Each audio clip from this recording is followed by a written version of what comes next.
여러분, 이런 생각이 들 때가 있죠? 난 요즘 왜 뭘 해도 이렇게 안 될까? 무언가 도전했을 때 몇 번 실패를 하고 나면 이런 생각이 결국 들게 되잖아요. 저도 가끔씩 일이 안 풀리면 드는 생각입니다. 일이 안 되려니까 자꾸 허둥지둥하면서 뭔가 실수도 더 하게 되고요. 점점 스스로의 능력에 대한 자괴감이 들게 되죠. 지금 내가 자꾸 뭐가 안 된다는 생각이 드는 그런 분들. 그런데 그 상태에서 벗어나 새로운 도전을 다시 한번 또 하고 싶으시다면 주목해서 보셔야 할 최신 심리학 연구가 한편 있습니다. 실패가 두려운 당신, 그 실패를 멋지게 만회할 수 있는 방법. 오늘 심리 읽어드립니다에서 읽어드리겠습니다.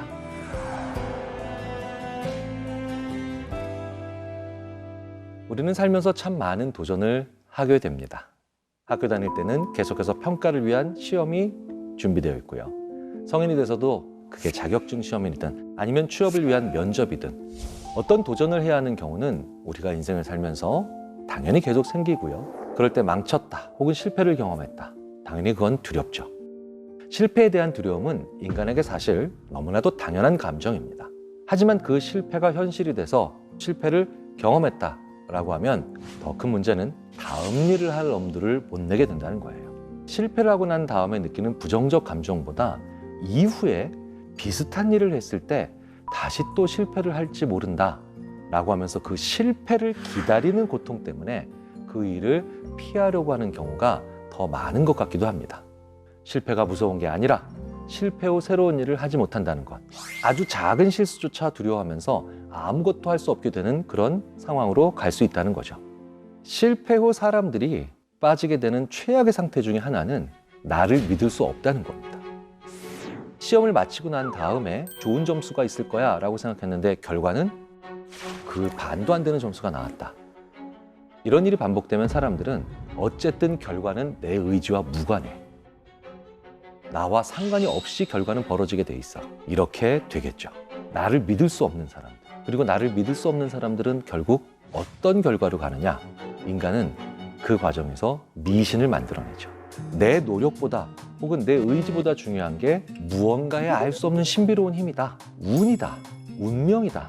라고 하는 것에 빠진다는 거예요. 자, 그러니 성공보다 중요한 건 내 실패 후에 느끼는 그런 상황들을 내가 어떻게 잘 지혜롭게 다루느냐. 그게 우리의 성장에 더 중요한 원동력이 될 겁니다. 최근 싱가포르 국립대학에서 우리의 실수, 실패에 대한 아주 의미심장한 연구를 발표했습니다. The Dating Effect, Deliberate Errors Enhance Learning. 즉, 지연의 효과, 의도적인 오류가 학습 강화를 만들어낸다는 내용의 연구입니다. 우리가 잦은 실패를 하면 어떤 실수도 안 하려고 하죠. 왜냐하면 그 실수가 두려워서 아무 일도 안 하게 된다는 거예요. 하지만 이 연구는 오히려 실수가 학습에 아주 도움이 된다는 그런 이야기를 하고 있습니다. 실험 과정에서 무조건 실수하게 되는 시험 상황을 설정하고요. 그 설정에 맞춰 문제가 틀린 다음에 실수한 부분을 잡게 했죠. 예를 들어 오답 노트를 만드는 식으로요. 그랬더니 결과는 놀라웠습니다. 틀리고 수정하는 게 틀리지 않고 문제를 맞추는 것보다 더 우수한 학습 효과를 보인 거예요. 우리가 실패를 통해서 더 많이 배운다는 거죠. 우리가 뭔가 잘못해서 어떤 일에서 실패를 했다? 그렇다면 다시 도전하기 위해서 가장 먼저 해야 되는 일이 뭘까요? 내 실패를 제대로 꼼꼼하게 기록하는 겁니다. 어떤 일이 잘 안 되면 우리는 갑자기 주변 상황이 엄청 잘 보여요. 실패 이유를 나한테서 찾고 싶지 않기 때문이죠. 아, 내가 그때 가족들 때문에 워낙 신경 쓸 일이 많았잖아. 같은 미시적 이유부터 그때 국제유가가 폭등해서 이 일이 이렇게 안 풀린 거야. 이런 거시적인 이유까지 우리는 실패 후에 갑자기 우리 주위를 살필 수 있는 눈이 정밀해지고 시력이 좋아집니다. 사실 실패했을 때 자기 반성을 하는 건 너무 어려운 일이죠. 그러니까 먼저 주변 상황을 보게 됩니다. 그걸 이유를 어리석은 모습으로 치부하시기 전에 우리가 자연스럽게 그렇게 할 수밖에 없으니 오히려 역이용할 수 있다는 거죠. 그 주변 상황을 꼼꼼히 적는 겁니다. 나 왜 실패했을까? 그리고 나서 진정이 되면 그때 자기의 이야기를 적으라는 거예요. 저는 그걸 실패 로그라고 부릅니다. 아주 단순하게 요리를 하나 배운다 할 때도 실패해서 얻는 게 그러면 많아집니다. 만약 요리를 망쳤다. 그날 요리에 간장을 몇 숟가락을 넣고 어떤 회사에 간장을 넣었는지, 고춧가루를 몇 숟가락을 넣었는지 같은 걸 적어보는 거죠. 그러면 이런 생각을 할 수 있습니다. 그렇다면 그때 다른 재료를 한번 넣었다 치면 어떻게 됐을까? 이렇게 슬슬 그런 다음 생각을 할 수 있게 되죠. 그제서야 내가 주의가 좀 부족했네. 나에 대한 자책을 좀 더 편하게 할 수 있고 나에 대한 요인을 그제서야 적을 수가 있죠. 그러면 나는 이제 완전한 실패로 인해서 만들어지는 매뉴얼을 가지게 되죠. 실패를 통해 아무것도 얻지 못할 수는 없잖아요. 다만 실패하고 나면 그걸 돌아보고 싶지 않은 거죠. 시험이든 창업이든 혹은 연애까지도요.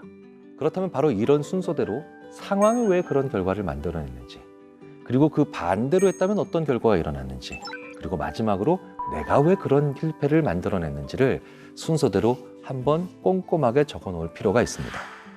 그러면 비슷한 상황이 왔을 때 그것만큼은 확실히 피할 수 있게 되죠. 우리가 어떤 일에 도전할 때 사실 모든 가능성은 50대 50이겠죠. 성공하거나 실패하거나. 이런 불확실한 상황이 너무 괴로운데, 그런데 그 불확실함이 언제 끝나는지 시점과 시간도 모른다. 정말 도전하고 싶은 마음은 싹 사라지기 십상입니다. 그럴 때 필요한 실패의 두려움을 떨쳐내기 위한 첫 번째 심리적 팁. 나의 실패를 함께 이야기 나눌 수 있는 누군가를 만날 필요가 있습니다. 난 열심히 하는데 왜 이렇게 자꾸 실패하지? 이런 얘기를 하는 분들이 무슨 일이 정말 실제로 잘못됐을 때 보이는 특징이 있죠. 바로 자기한테 불편한 질문을 하는 사람들을 절대 안 만난다는 겁니다. 그 사람들을 만나면 내가 어디가 약했고 어디에서 틀렸고 어디에서 잘못 생각했는지에 대한 얘기를 계속하게 되니까요. 그러니까 그런 사람들을 만나면 더 자신감 떨어지고 더 자존감 망가질까 봐 아예 만남 자체를 하지 않게 된다는 거예요. 그런데 열심히 했는데 실패했다면 나한테 불편한 질문하는 사람을 그럼에도 불구하고 꼭 만나야 합니다. 저는 예전에 어떤 학술대회에서 발표를 했는데 분명히 망한 건 확실합니다. 그래서 제가 좌절하고 있는데 대부분의 다른 선배들은 괜찮아. 야, 다음에 더 잘하면 되지. 그래도 그 정도면 어디냐. 저에게는 다 위로지만 그렇게까지 큰 도움이 되진 않았습니다. 그런데 어떤 선배가 와서 이렇게 얘기하시더라고요. 병일아, 오늘 네가 발표한 내용은 내가 절대로 동의는 안 되더라. 근데 너의 발표하는 스타일은 너무 괜찮더라. 이게 바로 위로와 격려의 차이입니다. 그 선배는 저에게 격려해 준 거였죠. 잘한 것과 못한 거를 구분해줘서 이거는 계속해야 되는 동력이구나 라고 따로 떼어내서 걱정을 줄여주고, 그리고 정말 못한 거라는 것에 초점을 맞출 수 있게 해주는 그런 대화, 그런 말을 해줄 수 있는 사람이 돼야 되고요. 더욱 중요한 건 내가 그런 식으로 얘기를 해줘야만 상대방도 나에게 그런 식으로 얘기를 해주더라는 거죠. 실패의 두려움을 날려버리기 위한 두 번째 심리적 팁. 이걸 하는 과정에서 내가 어떤 걸 얻게 될지 종합 스코어 보드를 만들어야 한다는 겁니다. 앞으로 일을 진행하는 과정에서 예상되는 것들을 모두 기록해야 된다는 거예요. 자신이 목표 삼은 모든 걸 성공해서 얻게 되는 것을 먼저 적어보는 것도 좋습니다. 그리고 나서는 한 단계 성공했을 때 뭘 얻는지 세분화해서 더 구체적으로 보는 거죠. 그리고 그 다음에는 내가 만약 실패를 하면 뭘 얻는지도 적어야 됩니다. 그래야 내가 이 일을 하는 과정에서 얻을 수 있는 손익이 생기고 그걸 가시화할 수 있으며 일을 하면서도 중간중간 종합 상황 스코어를 알 수 있다는 거예요. 사람은 심리적으로 내가 예상할 수 없는 일이 생겼을 때 불안하고 답답하거든요. 그런데 이렇게 되면 뭘 해도 내가 예상할 수 있는 범위에 가까워지잖아요. 시험의 실패가 두려운 학생분들에게 전하는 심리적 팁이 또 하나 있습니다. 우리가 흔히 시험을 망쳤다라고 표현을 하죠. 그런데 이렇게 시험을 계속해서 망치다 보면 다음 시험은 정말 무섭고 해도 안 될 것 같고 이런 생각이 들잖아요. 그럴 때 다음 시험도 망쳤다고 하고 싶지 않으면 꼭 생각하셔야 될 게 하나 있습니다. 내가 안다고 생각했던 것들이 틀려서 망치는 건지, 아니면 아직 정말 모르는 게 많아서 그걸 틀려서 망치는 건지, 그것부터 먼저 되돌아보셔야 합니다. 정말 모르는 게 많다. 그러면 공부를 더 열심히 하시면 되죠. 그런데 나는 공부할 것 같고 뭔가 안다고 생각했는데 그런데도 계속 틀린다면 그럼 어떻게 해야 할까요? 제일 혼란스러울 때가 아는 거라고 생각했는데 틀리는 경우. 내가 이 시험은 이 정도는 되니까 한 80점 정도 맞을 거야 라고 했는데 정작 점수는 60점이 나온다는 거죠. 그나마 이건 낫습니다. 70점 맞을 거라고 생각했는데 30점 나와요. 내 자신이 저주스럽습니다. 난 꽤 많이 알아 했지만 사실은 아직 잘 몰랐던 거죠. 자, 이런 실수나 이런 결과는 왜 만들어지는 걸까요? 머릿속으로만 공부했기 때문입니다. 말을 거의 안 했다는 뜻이기도 해요. 자기 능력을 오판하기 딱 좋은 상황이 됩니다. 이걸 메타인지적 착각이라고 합니다.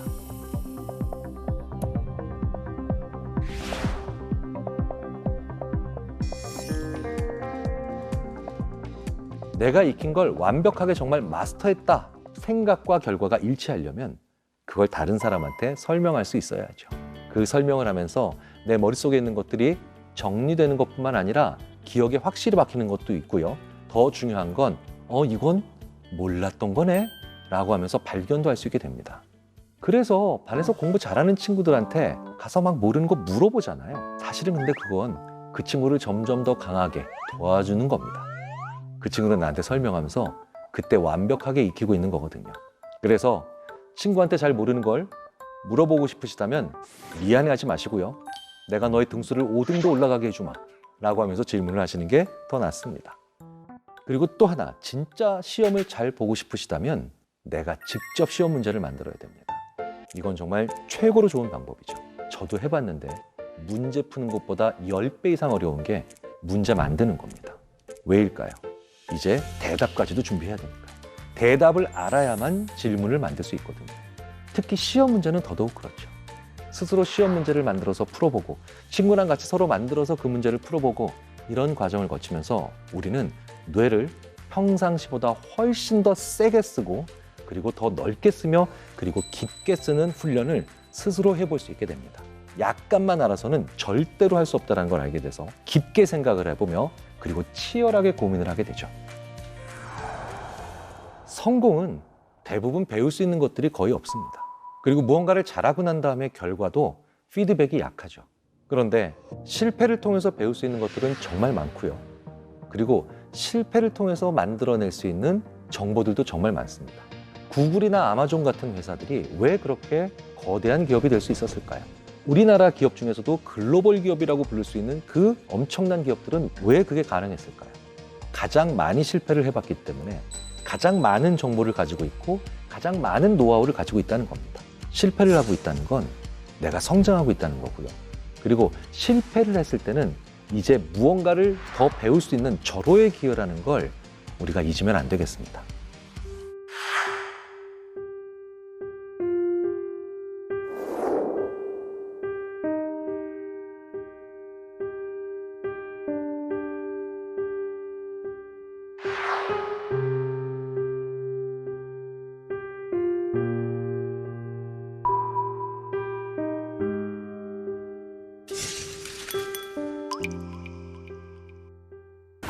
거의 청년들이 겪는 대다수의 문제예요. 이게 한두 명만의 이런 사연이 아니고 정말 심각한 취업 난이거든요. 지금 뭐 사회가 전반적으로 지금 그런 상태이잖아요. 근데 심리적으로 볼 때는 창을 보면은 가을 하늘이 아름답다가 아니라 창을 보면 뛰어내리고 싶다가 될 정도라는 거는 지금 참으면 이 시기만 넘기면 될 거다라는 희망이 있으면 그렇게 창에 가서 뛰어내리고 싶지 않을 거예요. 근데 미래를 생각해봐도 이게 오늘 내일 1, 2년에 끝날 것 같지 않다는 미래에 대한 불안감은 이제 말하자면 정신적인 충격까지 연결돼서 지금 필요한 거는 취업에 너무 빠져 있는 것보다는 일단 자기를 좀 꺼내내서 이 시간은 오히려 내 자신의 내성을 키우는 그런 기간으로 생각해 보면 어떨까.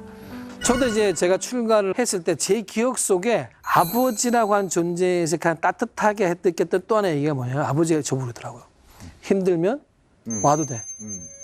아, 그게 사실 그 나이에 출가랑하고 모든 걸 놓고 진짜 인생을 다시 살겠다고 하는 길을 내가 가는데도 힘들면 와도 돼.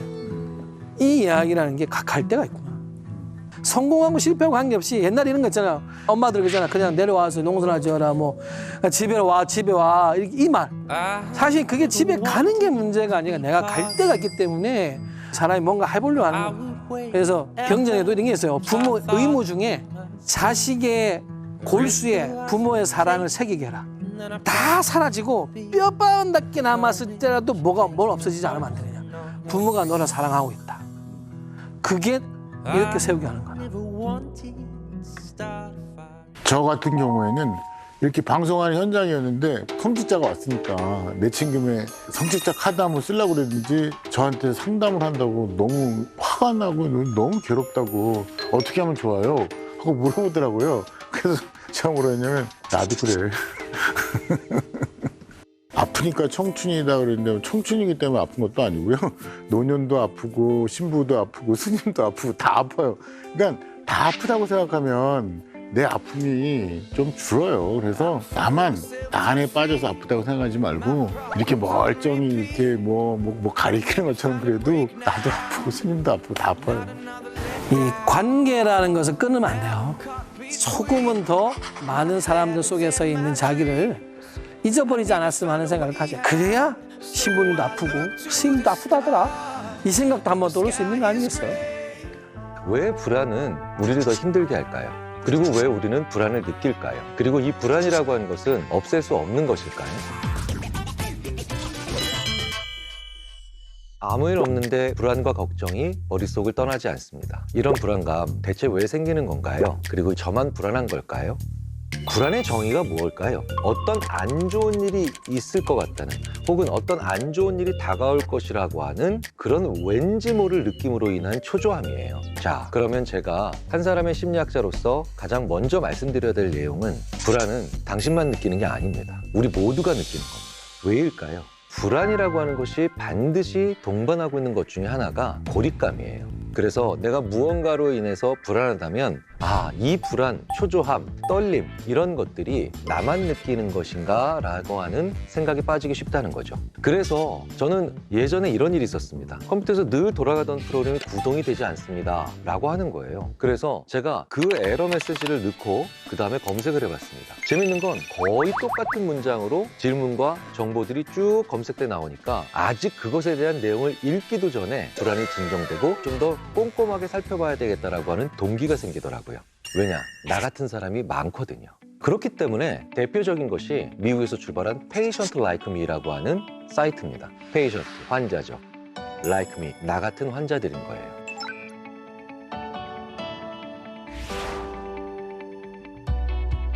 처음엔 특정한 한 질환으로부터 출발을 했지만 이제 이 Patient Like Me에 가면 정말 다양한 질환에 해당하는 분들이 나와 비슷한 증상들 혹은 나와 비슷한 치료의 과정들을 공유하면서 환자가 이 질병은 나만 겪는 고통이 아니구나 그 자체만으로도 심리적인 힐링감을 같이 가지게 되는 경우를 볼 수가 있습니다. 자, 그렇다면 불안이라고 하는 건 무조건 나쁜 것일까요? 이 불안이라고 하는 것은 분명한 기능이 있습니다. 내일이 시험입니다. 그런데 아무 생각 없이 게임을 하고 있어요. 왜일까요? 불안하지 않기 때문입니다. 대학에서 학점이 좋은 학생들과 별로 좋지 않은 학생들을 비교해보면 근면성에서만 차이가 나는 게 아닙니다. 학점이 좋은 학생들이 그렇지 않은 학생들보다 불안이 적정한 수준으로 더 높습니다. 자, 그러니까 이 불안은 우리로 하여금 무언가를 하게 만들어주는 원동력이 될 수도 있다는 거죠. 그러니 불안을 없애야지 라고 하는 생각보다는 잘 지낼 생각을 하셔야 됩니다. 팬데믹 때 정말 많은 분들은 여러 가지 일들에 대해서 불안을 토로하시죠. 그리고 그분들과 직접 대화를 해보면 무엇에 대해서 불안해하고 있는데 그것에 대해서는 제대로 알고 있는 양은 의외로 굉장히 적더라는 거예요. 그러니까 이 불안을 적절하게 유지하게 만들고 나의 에너지를 좋은 곳에 쓰게 만들기 위한 무언가가 필요하겠죠. 바로 팩트. 내가 어떤 것에 대해서 정확한 사실을 모르고 있기 때문에 불안한 겁니다. 최근에 CNN의 한 앵커가 말이 안 되는 소식들로 사람들이 불안해하니까 오죽했으면 Fact First 이라고 하는 문장을 적힌 의상을 입고 출연을 했는데 이게 품절템이 됐을 정도니까요. 그만큼 우리 사회가 불안하다는 것은, 그리고 내가 불안해하고 있다는 것은 아주 객관적으로 표현하자면 사실을 잘 모르고 있다는 뜻입니다. 그래서 제가 늘 드리는 말씀이 불안은 사실로 해소되고 분노는 진실로 해소해야 된다고 말씀을 드리는 거죠. 그리고 우리를 불안하게 만드는 중요한 요소 중에 하나가 불평등입니다. 자, 어떤 게 불평등한 걸까요? 일본에서 많이 관찰됐던 사례들인데요. 별 문제가 없이 잘 살았던 부부인데 남편이 먼저 사망하고 난 다음에 부인의 행복의 정도, 삶의 질의 정도가 올라가더라는 거예요. 그래서 연구자들이 물어봅니다. 당신의 남편이 당신에게 잘 못했나요? 아니요, 평탄하게 살아왔습니다. 그런데 왜 남편이 먼저 사망하고 난 다음에 부인의 행복이 올라가는 이런 경우들이 다수 발생했냐는 겁니다. 면밀하게 연구를 해보면 바로 불평등한 관계였음을 또 그걸 서로 모르고 있었다는 거죠. 불평등하다는 건요, 단순히 빵을 2개 먹고 다른 쪽은 4개를 먹는 것만 불평등한 게 아닙니다. 가장 큰 불평등은 서로 상의하지 않는 겁니다. 그리고 사실을 공유하지 않는다는 거죠.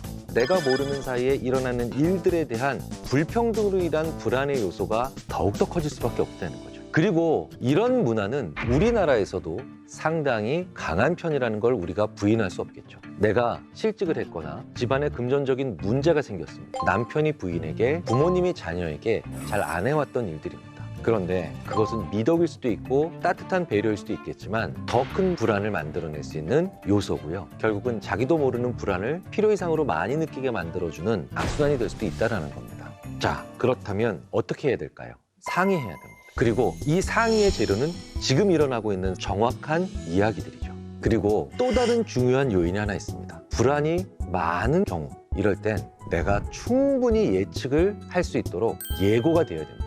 밤 10시까지 갈게 라고 얘기해주면 예고가 되고요. 그리고 이 예고되는 것은 사람들로 하여금 내가 훨씬 더 예측을 잘할 수 있다라는 마음의 시뮬레이션을 가능하게 합니다. 넌 그런 거 몰라도 돼. 그런 것까지는 알 필요 없어. 기업에서든 가정에서든 이런 얘기는 서로 하시면 안 됩니다. 이렇게 팬데믹 상황처럼 불안이 더 강하게 거의 모든 사람들을 지배하고 있을 때는 어떤 사람을 만나야 되겠냐는 겁니다. 결론부터 먼저 말씀드리자면 자기 감정에 솔직한 사람을 만나야 됩니다. 무슨 얘기냐? 저는 예전에 어떤 경기에 뛰기 전에 제가 불안해하고 있더니 친구가 야, 나도 불안하다 야. 이랬더니 저는 오히려 훨씬 힘이 되더라고요. 무슨 얘기냐? 불안을 없애고 싶다면, 불안을 많이 완화시키고 싶으시다면 일어난 사실뿐만 아니라 감정의 사실도 정확히 얘기해 줄 수 있는 사람을 만나야만 한다는 거예요. 긴장하지 마, 두려워하지 마 라고 하는 건 나의 긴장과 나의 두려움을 부인하는 일일 뿐 문제를 해결할 수 있는 경우는 거의 없죠. 그래서 저는 면접 과정에 심사위원으로 참여했을 때 긴장 푸세요, 불안해하지 마세요 이런 얘기 하지 맙니다. 팬데믹 시대입니다. 모든 사람들이 불안합니다.